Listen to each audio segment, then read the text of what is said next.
Welcome back to my channel. आज हम लोग अड्डा पब्लिकेशन का बुक का सेट नंबर 33 करेंगे। 32 सेट तक हम लोग कंप्लीट कर चुके हैं। आप लोग नहीं देखें जाके देख सकते हैं, और इस वीडियो के लास्ट में प्लेलिस्ट डाल दिया जाएगा तो आसानी से आप लोग चेक कर सकते हैं। ठीक है, वीडियो को और वीडियो लास्ट तक देखिएगा। अच्छा लगे तो लाइक ज़रूर कर दीजिएगा। फर्स्ट क्वेश्चन हम लोगों का है, और हाँ फ्रेंड्स, कोई भी क्वेश्चन में डाउट हो तो क्वेश्चन नंबर कमेंट कर दीजिएगा, जो मैम ये क्वेश्चन नंबर में डाउट है चेक कर लीजिए। ठीक है, तो चेक कर लिया जाएगा।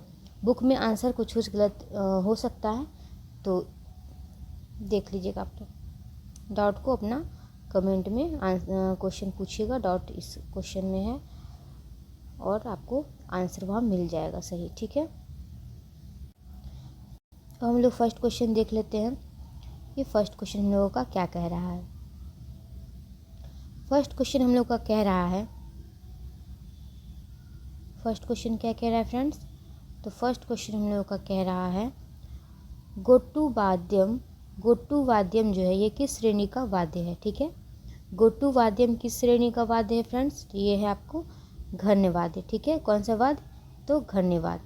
नेक्स्ट 2 नंबर हम लोग का क्वेश्चन, नल तरंग किस श्रेणी में आता है?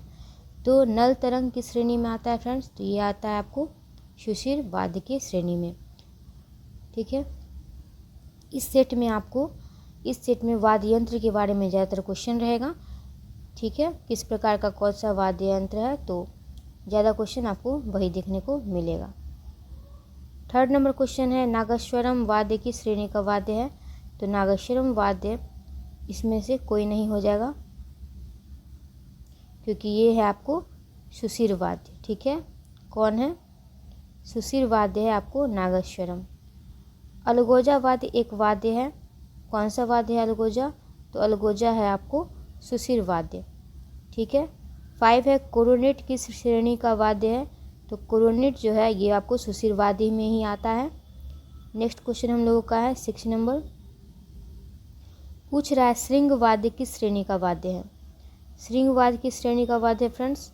तो ये है आपका सुशिर वाद्य ही। ठीक है, 7 है, ऋग्वेद कालीन गरगर। ऋग्वेद कालीन गरगर वाद्य किस श्रेणी का वाद्य है? गरगर वाद्य है फ्रेंड्स, तो ये हो जाएगा आपको लय वाद्य। ठीक है,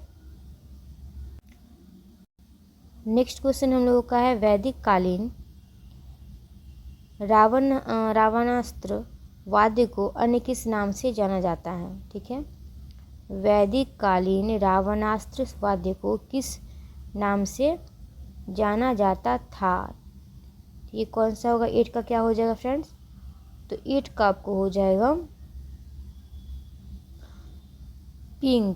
ठीक है, पिंग हो जाएगा, सी हो जाएगा इसका आंसर। 9 है, वैदिक कालीन वनस्पति नामक वाद्य किस श्रेणी का वाद्य था? तो वैदिक कालीन वनस्पति नामक वाद्य जो है ये आपको अवनद वाद्य था। भारत का सर्वप्रथम मान्य चम्र वाद्य कौन सा है? तो भारत का सर्वप्रथम मान्य चम्र वाद्य हो जाता है आपको डमरू। 11 है, रामायण में निम्न में से कौन से अवनद वाद्य का वर्णन नहीं है? तो रामायण में कौन से वाद्य का वर्णन नहीं है फ्रेंड्स? तो ये हो जाएगा आपको पखावज का वर्णन नहीं है। पन्नव और मृदंग का वर्णन रामायण में है। 12 है, रामायण में स्वास्तिक नामक वाद्य का उल्लेख, यह वाद्य किस श्रेणी का वाद्य के अंतर्गत आता है? तो रामायण में स्वस्तिक नामक वाद्य का उल्लेख है, तो ये कौन सा श्रेणी का वाद्य है? तो ये हो जाएगा आपको घन वाद्य। ठीक है, कौन सा वाद्य? तो घन वाद्य हो जाएगा। नेक्स्ट है हमारा 13 नंबर, निम्न में से कौन सा वाद्य महाभारत कालीन लय वाद्य नहीं है? तो महाभारत कालीन लय वाद्य कौन सा नहीं हो जाएगा फ्रेंड्स? तो ये हो जाएगा गोमुख नहीं है। 14 है हमारा, गेत्तु वाद्यम एक दक्षिणी डैश वाद्य है। तो गोत्तु वाद्यम कौन सा वाद्य हो जाएगा? तो ये हो जाता है आपको तत्वाद्य। नेक्स्ट क्वेश्चन हम लोगों का तुनतीना वाद्य। ठीक है, तुनतीना वाद्य जो है ये कितने तार होती है इसमें से पूछ रहा है। ठीक है, तुनतीना वाद्य में कितनी तारें होती है? तो ये हो जाती है आपको 1 तार। ठीक है। नेक्स्ट है हमारा 16 नंबर क्वेश्चन, मोरसिंह नामक वाद्य में कितनी तारें होती है? मोरसिंह नामक वाद्य में होती है आपको 0 तार, ठीक है, इसमें तार नहीं होती है। नेक्स्ट है गुम्मरी नामक वाद्य एक डैश वाद्य है। तो गुम्मरी नामक वाद्य जो है ये है अवनद वाद्य। महती वीणा का आविष्कार किसने किया था? तो महती वीणा का आविष्कार किए थे नारद, ठीक है। मतंग ने निम्न में से किस वीणा का निर्माण किया? तो मतंग निर्माण किए थे आपको किन्नरी वीणा का। किसका? किन्नरी वीणा का। 20 नंबर क्वेश्चन है, वीणा पर सारिकाएँ सर्वप्रथम किसने लगाई? तो वीणा पे सारिका लगाने वाले थे कौन?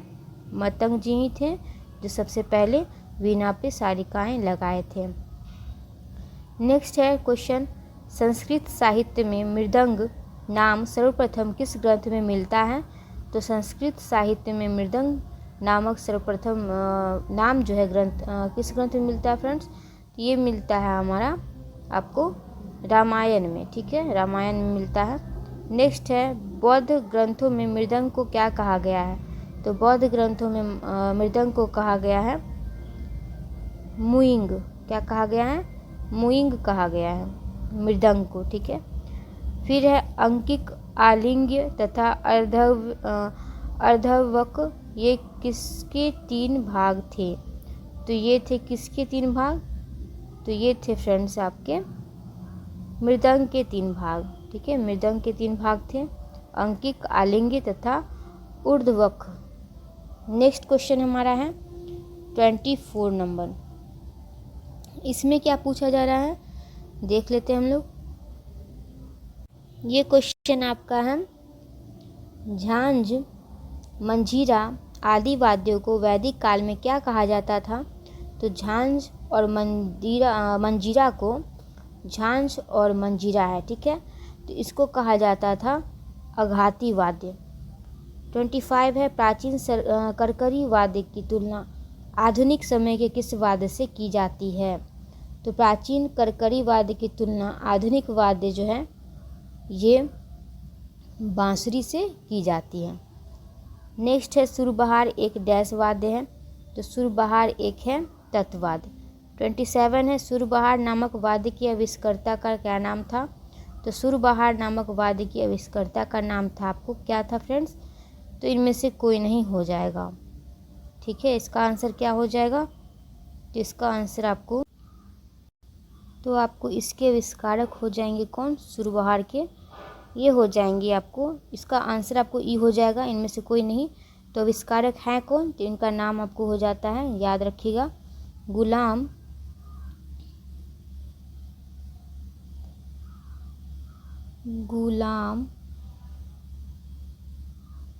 मोहम्मद खान। ये हो जाते हैं आपको सुरबहार नामक वाद्य यंत्र के आविष्कर्ता, ठीक है, ध्यान रखिएगा। नेक्स्ट क्वेश्चन हम लोग देख लेते हैं। नेक्स्ट क्वेश्चन में है, सुर श्रृंगार एक डैश वाद्य है।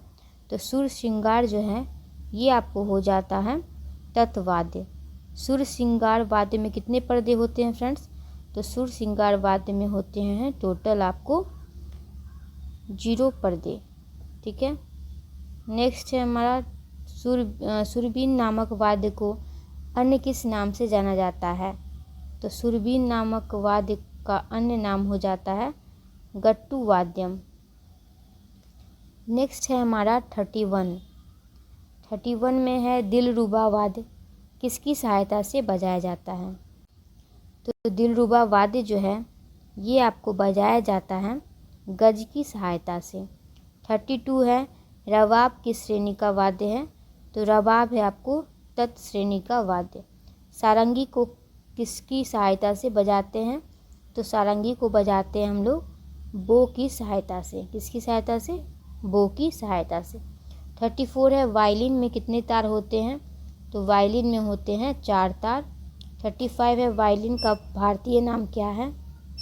तो वायलिन का भारतीय नाम हो जाता है फ्रेंड्स आपको बेला, ठीक है, बेला हो जाएगा वायलिन का भारतीय नाम। अब 36 नंबर क्वेश्चन हम लोग देख रहे हैं, इसमें पूछा है गिटार की जन्मभूमि किसे माना गया है। तो गिटार की जन्मभूमि माना गया है स्पेन को। नाद स्वरम नामक वाद्य में कितने छेद होते हैं। तो नाद स्वरम नामक वाद्य में होते हैं टोटल आपको कितने छिद्र। तो ये 12 छिद्र होते हैं। कितने 12। नेक्स्ट हम लोग का 38 नंबर क्वेश्चन। सितार के पहले तार को क्या कहा जाता है। तो सितार के पहले तार को कहा जाता है बाज का तार। ये हो जाएगा। 39 है वाना नामक वाद्य में कितनी तारें थी। तो वाना नामक वाद्य में थी 100 तारें। अमृत सेन कौन सा वाद्य यंत्र बजाते हैं। तो अमृत सेन बजाते हैं आपको सितार वाद्य। उस्ताद अलाउद्दीन खां किस वाद्य यंत्र के कलाकार थे। तो उस्ताद अलाउद्दीन खां थे सरोद वाद्य वादक। ठीक है। उस्ताद अली अकबर संगीत को की किस विद्या से जुड़े हैं। तो उस्ताद अली अकबर संगीत से जुड़े हैं आपको वादन तंत्र वादन से। ठीक है। नेक्स्ट है 43 निम्न में से रुद्र वीणा के कलाकार को पहचानना है। तो रुद्र वीणा के कलाकार हो जाते हैं आपको असद अली खां। 44 है एन राजन कौन सा वाद्य यंत्र बजाती हैं। तो एन राजन बजाती हैं वायलिन। 45 है अन्नपूर्णा देवी कौन सा वाद्य यंत्र बजाती हैं। बताइए फ्रेंड्स। तो अन्नपूर्णा देवी बजाती हैं आपको सुर बहार। 46 है निम्न में से सरोद के कलाकार कौन हैं। तो सरोद के कलाकार हैं उस्ताद अली अकबर। 47 है दामोदर लाल काबरा के वाद्य यंत्र का नाम बताना है। तो उनके वाद्य यंत्र का नाम क्या हो जाएगा। इनमें से कोई नहीं। इनके वाद्य यंत्र का नाम आप कमेंट कीजिए। 48 है पंडित गोपाल मिश्र कौन सा वाद्य बजाते हैं। तो पंडित गोपाल मिश्र बजाते हैं सारंगी। 49 है निम्न में से शहनाई वादक कौन है। तो शहनाई वादक हो जाते हैं आपको नंदलाल। 50 है डी.के. दत्ता कौन सा वाद्य यंत्र बजाते हैं। तो डी.के. दत्तार बजाते हैं आपको वायलिन। 51 है हमारा 51 देख लेते हैं। इसमें पूछा जा रहा है पन्नालाल घोष कौन सा वाद्य यंत्र बजाते हैं। तो ये बांसुरी वादक हैं पन्नालाल घोष। पंडित निखिल बनर्जी के वाद्य यंत्र का नाम क्या था। तो पंडित निखिल बनर्जी के वाद्य यंत्र का नाम था सितार। 53 है निम्न में से कौन वायलिन कलाकार हिंदुस्तानी तथा कर्नाटकी संगीत में दक्ष हैं। तो ये दक्ष कौन थे। तो ये हैं आपको एन राजन। कौन है फ्रेंड्स एन राजन। 54 है पी.ए. सुंदरम अय्यर संगीत की किस विधा से जुड़े हैं। तो पी.ए. सुंदरम अय्यर जुड़े हैं आपको वादन से तंत्र वादन से। ठीक है। 55 है उस्ताद बिस्मिल्लाह खां का वाद्य कौन सा है। तो बिस्मिल्लाह खां हो जाते हैं शहनाई वादक। नेक्स्ट है 56 नंबर क्वेश्चन। गजानन सवजोशी कौन सा वाद्य यंत्र बजाते हैं। तो गजानन सवजोशी बजाते हैं आपको वायलिन। 57 है निम्न में से सारंगी वादक कौन है। तो सारंगी वादक हैं हमारे बंदू खां। ठीक है बंदू खां। 58 है रघुनाथ सेठ किस वाद्य यंत्र को बजाते थे। तो रघुनाथ सेठ बजाते थे बांसुरी। राधिका मोहन मोइत्रा कौन सा वाद्य यंत्र बजाती है। तो राधिका मोहन मोइत्रा बजाती है आपको कौन सा वाद्य यंत्र। तो इनमें से कोई नहीं हो जाएगा ऑप्शन। तो क्या बजाती हैं। तो राधिका मोहन मोइत्रा जो है ये आपको क्या बजाती थी। तो ये बजाती थी आपको सरोद। ठीक है सरोद ऑप्शन में नहीं दिया है इसीलिए आपको ये आंसर हो जाएगा। नेक्स्ट क्वेश्चन है हमारा 60 नंबर। 60 में पूछा है निम्न में से सारंगी वादक कौन है। तो सारंगी वादक कौन है फ्रेंड्स। तो ये हो जाएंगे आपको राम नारायण। नेक्स्ट क्वेश्चन हम लोग देख लेते हैं 61 नंबर। ठीक है 61 नंबर में पूछा है उस्ताद विलायत खां कौन सा वाद्य यंत्र बजाते हैं। बताइए फ्रेंड्स विलायत खां कौन सा वाद्य बजाते हैं। तो ये बजाते हैं आपको सितार। राम सहाय कौन सा वाद्य बजाते हैं। तो राम सहाय बजाते हैं तबला। वी.जी. जोग कौन सा वाद्य यंत्र बजाते हैं। तो वीजी जोग बजाते हैं आपको वायलिन। क्या बजाते हैं? वायलिन बजाते हैं। नेक्स्ट क्वेश्चन हम लोग देख ले 64 नंबर। शंकर राव गायकवाड़ कौन सा वाद्य यंत्र के कलाकार हैं? तो शंकर राव गायकवाड़ जो हैं ये आपको हो जाते हैं शहनाई वादक। 65 है शरण रानी किस वाद्य को बजाती है? तो शरण रानी जो है ये आपको हो जाएगी सरोद वादक। पंडित शिव कुमार के वाद्य को पहचानना है, तो पंडित शिव कुमार के वाद्य कौन हो जाएंगे? तो ये हो जाएंगे संतूर। ठीक है, संतूर हो जाएगा आपको आंसर। फिर है नेक्स्ट क्वेश्चन हम लोगों का, संतूर हो जाएगा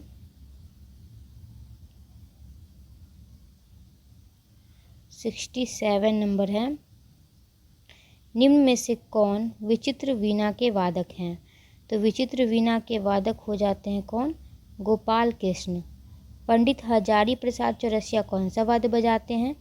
तो पंडित हजारी प्रसाद चौरसिया जो हैं ये आपको बजाते हैं बांसुरी। 69 है पंडित विश्वमोहन भट्ट कौन सा वाद्य बजाते हैं?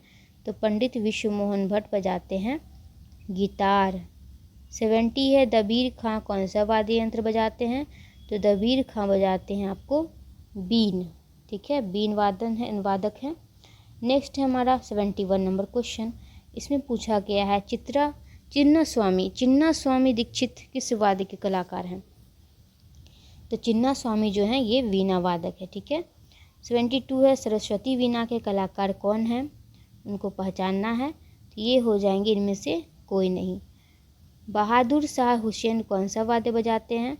तो बहादुर शाह हुसैन बजाते हैं सुर श्रृंगार। नेक्स्ट क्वेश्चन हम लोग का हैदर अली कौन सा वाद्य बजाते थे?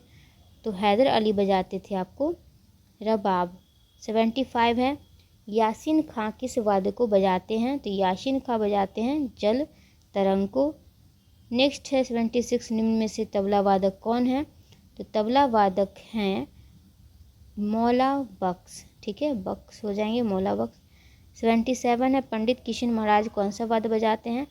तो पंडित किशन महाराज बजाते हैं आपको तबला। ठीक है, वीडियो अच्छा लग रहा हो फ्रेंड्स एक लाइक ज़रूर कर दीजिएगा। नेक्स्ट है हमारा करामतुल्ला खां कौन सा वाद्य यंत्र बजाते हैं? तो करामतुल्ला खां बजाते हैं तबला। निम्न में से तबला वादक को पहचानना है, तबला वादक कौन है निम्न में से? कंठे महाराज हैं या फिर तानसेन हैं या पन्ना लाल हैं? तो आपको बताइए कौन से हो जाएंगे तबला वादक? तो ये हो जाएंगे कंठे महाराज।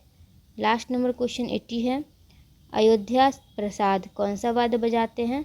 तो अयोध्या प्रसाद बजाते हैं हमारे तबला ही। ठीक है, आज की वीडियो के लिए बस इतना ही फ्रेंड्स। वीडियो देखने के लिए थैंक्स फॉर वेरी मच। और वीडियो अच्छा लगा एक लाइक कर दीजिएगा, और कोई भी डाउट हो तो कमेंट कीजिएगा। ये बुक में जो आंसर दिया है वही बताया गया है, अगर कोई भी आंसर गलत है तो आप कमेंट कर सकते हैं, उसको चेक कर लिया जाएगा। और बुक को अगर परचेज़ करना आप लोगों को लेना है तो अड्डा पब्लिकेशन की वेबसाइट से या फिर ऐप से ले सकते हैं। ठीक है, और अगर फ्री में कंप्लीट करना है तो आप मेरा वीडियो को देख सकते हैं, बाकी वीडियो भी देख लीजिए। और आगे भी वीडियो आएगा तो लाइक सब्सक्राइब शेयर कर लीजिए, सब्सक्राइब कर लीजिए चैनल को, ताकि आगे का वीडियो का अपडेट आप लोगों को मिलता रहे।